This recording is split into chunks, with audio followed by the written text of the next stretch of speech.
ये एक ऐसे शख्स की कहानी है जिसे अपनी गुजरी हुई जिंदगी का कुछ भी याद नहीं है, बल्कि इसे एक ऐसे मशीन में बदल दिया गया है जो किसी भी किस्म के जख्म से मुतासिर नहीं होता। लेकिन इसकी कहानी में एक राज है। ये शख्स एक ऐसी ताकत की तलाश में है जो उसके माजी को दोबारा जिंदा कर सके, लेकिन इसके दुश्मन उसका रास्ता रोक रहे हैं। क्या ये शख्स अपनी याददाश्त को दोबारा हासिल करके अपना मकसद हासिल कर पाएगा? जानने के लिए फिल्म द ब्लडशॉट की ये रिकैप वीडियो आखिर तक देखते रहिएगा। फिल्म के आगाज में हम देखते हैं कि अमेरिकी मरीन रे ग्रेसन केनिया के शहर मंबासा में एक खतरनाक मिशन पर जाता है, जहां एक यरगमाल को अगवाकारों ने कैद किया हुआ है। रे अपनी टीम के बगैर अकेले कंपाउंड पर पहुंचता है, जहां वो अपनी तरबियत याफ्ता सलाहियतों का इस्तेमाल करते हुए अगवाकारों को एक एक करके खत्म करता है। जब वो उनके लीडर और असल हदफ से आमना सामना करता है तो हदफ यरगमाल पर राइफल तान लेता है, जिससे रे अपनी बंदूक नीचे रखने पर मजबूर हो जाता है। हदफ एक हेलीकॉप्टर का मुतालबा करता है, लेकिन रे होशियारी से उसे फोन मांगने के बहाने धोखा देता है। जैसे ही हदफ अपनी राइफल हटाता है, रे अपना पिस्तौल निकालकर उसे गोली मार देता है और यरगमाल को आजाद कर लेता है। मिशन की कामयाबी के बाद रे अपनी बीवी जीना के पास वापस आता है, जो एयरपोर्ट पर उसका इंतजार कर रही होती है। दोनों एक रोमानवी शाम अकेले गुजारते हैं, जहां जीना पूछती है कि क्या रे हमेशा इसी तरह सलामत घर वापस आएगा। अगली सुबह रे जागता है तो जीना नाश्ता लेने बाहर गई होती है। अचानक दो हमलावर उस पर बाथरूम में हमला करते हैं। रे उनसे लड़ता है और दोनों को मार डालता है, लेकिन जीना की तलाश में निकलते ही एक शख्स उसे इंजेक्शन लगाकर बेहोश कर देता है। जब रे होश में आता है, वो खुद को बांधा हुआ पाता है। किराए के फौजियों का लीडर मार्टिन एक्स उससे पूछता है कि अमेरिकी फौज को केनिया के यरगमाल के बारे में कैसे पता चला, लेकिन रे के पास कोई जवाब नहीं होता। मार्टिन जीना को, जिसे वो पहले ही अगवा कर चुका होता है, सामने लाता है और उसके सर पर एक खतरनाक आला लगाता है जो उसे मार सकता है। रे की इल्तिजाओं के बावजूद मार्टिन जीना को मार डालता है। गुस्से में रे मार्टिन को धमकी देता है कि वो इसका पीछा करेगा, लेकिन मार्टिन उसे गोली मारकर हलाक कर देता है। रे अचानक rising spirit technologies RST lab में जागता है, जहां उसकी मुलाकात लैब के CEO और साइंसदान डॉक्टर एमएल हार्डिंग से होती है। हार्डिंग उसे बताता है कि वो ब्लडशॉट प्रोग्राम का पहला कामयाब इंसानी मजमून है।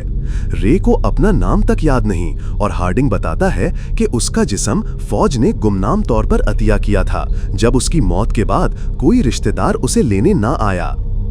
हार्डिंग के मुताबिक उनकी कंपनी अमेरिकी फौजियों के लिए साइबरनेटिक इजाफों पर काम करती है, और रे को नाइट्स नामी टेक्नोलॉजी से गैर मामूली ताकत और जख्म भरने की सलाहियत दी गई है, लेकिन उसे बाकायदगी से रिचार्ज की जरूरत होती है। रे की मुलाकात लैब के दीगर मरीजों से होती है। केटी एक साबिक नेवी तैराक जो केमिकल हमले के बाद रेस्पिरेटर से सांस लेती है, मार्क स्टिब्स एक साबिक आर्मी रेंजर जो कैमरों के जरिए देखता है, और जिमी डॉल्टन एक साबिक नेवी सेल जिसके इंजीनियर्ड पांव हैं। रे को यह सब मानना मुश्किल लगता है। एक रात रे एक डरावने ख्वाब से जागता है और लैब के बहाली रूम में वर्जिश करते हुए अपनी नई ताकत को महसूस करता है। वो केटी को पूल में तरबियत करते देखता है और उसे अपने ख्वाब के बारे में बताता है, जो कि उसकी गुमशुदा याददाश्त की वजह से नामुमकिन होना चाहिए। मौसीकी सुनते वक्त उसे जीना और मार्टिन के फ्लैशबैक मिलते हैं, जो उसे बदला लेने के लिए लैब से भागने पर मजबूर करते हैं। हार्डिंग उसके दिमाग में लगे माइक्रो प्रोसेसर्स के जरिए उससे राब्ता करता है और वापस आने का मुतालिबा करता है, लेकिन रे इनकार करता है। वो नाइट्स और RST सर्वर्स का इस्तेमाल करके हुकूमती डेटाबेसेस हैक करता है और मार्टिन को बुडापेस्ट में ढूंढ लेता है। हार्डिंग उसे गैर कानूनी कहकर रोकने की कोशिश करता है और जिमी वमा को उसके पीछे भेजता है, लेकिन रे अपनी मंजिल की तरफ बढ़ता रहता है। बुडापेस्ट में रे मार्टिन के काफिले पर सुरंग में घात लगाता है। वो एक ट्रक से उनका रास्ता रोकता है और सिक्योरिटी गार्ड्स पर हमला करता है। गोलियां लगने के बावजूद उसके जख्म तेजी से ठीक हो जाते हैं। मार्टिन खौफजदा होकर अपने साथी निक बास से मदद मांगता है, लेकिन निक उसे अकेला छोड़ देता है। रे मार्टिन को मार डालता है। एयरफील्ड पर वापसी पर केटी और जिमी से मुलाकात होती है। रे बताता है कि उसने जीना के कातिल को मार दिया, लेकिन उसे सुकून नहीं मिला क्योंकि जीना अब भी मर चुकी है। जिमी उसे चौंका देता है कि जीना जिंदा है और हार्डिंग उसे मासूम लोगों को मारने के लिए इस्तेमाल कर रहा है। इससे पहले कि रे कुछ समझ पाए, उसकी याददाश्त रीसेट कर दी जाती है। हार्डिंग रे की यादों में मार्टिन की जगह निक बार्स को जीना का कातिल बना देता है। रे दोबारा जागता है और मामूल के मुताबिक लैब में दोबारा मुतारिफ कराया जाता है।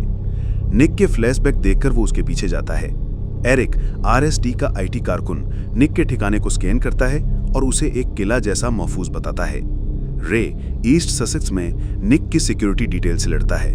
विगिन्स, एक प्रोग्रामर जो निक के लिए जबरदस्ती काम करता है, एक EMP बॉम्ब चालू करता है जो रे का RST से राब्ता तोड़ देता है।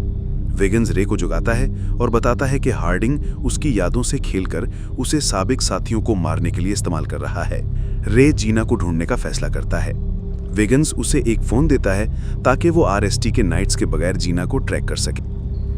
रे लंदन में जीना को ढूंढता है और मालूम होता है कि वो जिंदा है और नया खानदान बना चुकी है। जीना बताती है कि उनका रिश्ता 5 साल पहले खत्म हो चुका था, जिससे रे हैरान रह जाता है। जिमी और मार्कस उसे दोबारा पकड़ लेते हैं और लैब वापस ले जाते हैं। केटी हार्डिंग के खिलाफ बगावत करती है और विगिन्स की मदद से रे की यादों को आज़ाद करती है। रे, केटी और विगिन्स मिलकर RST के सिस्टम को तबाह कर देते हैं। रे हार्डिंग से मुकाबला करता है जो उसे ग्रेनेड से मारने की कोशिश करता है। रे ग्रेनेड पकड़ता है और धमाके से दोनों की मौत होती है। विगिन्स रे को दोबारा जिंदा करता है और उसकी नाइट्स टेक्नोलॉजी को खुद कफील बनाता है। रे और केटी नई जिंदगी की तरफ बढ़ते हैं, ये मानते हुए कि माजी के बजाय मुस्तकबिल उनके इंतखाब पर मुनहसिर है। फिल्म ब्लडशॉट से बुनियादी सबक ये मिलता है कि अपनी शनाख्त, आज़ादी और इंतखाब की ताकत को बरकरार रखना कितना अहम है, चाहे हालात कितने ही मुश्किल क्यों ना हों। रे ग्रेसन की कहानी हमें दिखाती है कि माजी के सदमात या दूसरों के हेर फेर से आपकी ज़िंदगी को मुकम्मल तौर पर कंट्रोल नहीं होने देना चाहिए। इसकी जद्दोजहद ये बताती है कि सच्चाई को जानने और अपने फैसलों पर खुद मुख्तारी हासिल करने की कोशिश हर मुश्किल के बावजूद ज़रूरी है। मज़ीद बरआ, फिल्म ये पैगाम देती है कि इंसानी रूह और अज़्म मसनूई कंट्रोल या टेक्नोलॉजी के तसल्लुत से बालातर हो सकता है और दोस्ती और इत्तेहाद, जैसे कि केटी और विगिन्स की मदद, जुल्म के खिलाफ लड़ने में कलीदी किरदार अदा करते हैं। आखिर में रे का नई जिंदगी की तरफ बढ़ना ये सिखाता है कि आप अपने मुस्तकबिल को खुद तश्कील दे सकते हैं, चाहे माजी कितना ही तकलीफ दे क्यों ना हो। नाजरीन, मजीद सनसनीखेज फिल्म रीकैप्स के लिए हमारे चैनल अनमोल फ्लिक्स को सब्सक्राइब करें। अगर ये वीडियो पसंद आई तो लाइक करें, कमेंट्स करें और सब्सक्राइब करें। आपकी सपोर्ट हमारे लिए बहुत अहमियत रखती है। अगली वीडियो में मुलाकात होगी, तब तक के लिए गुड बाय।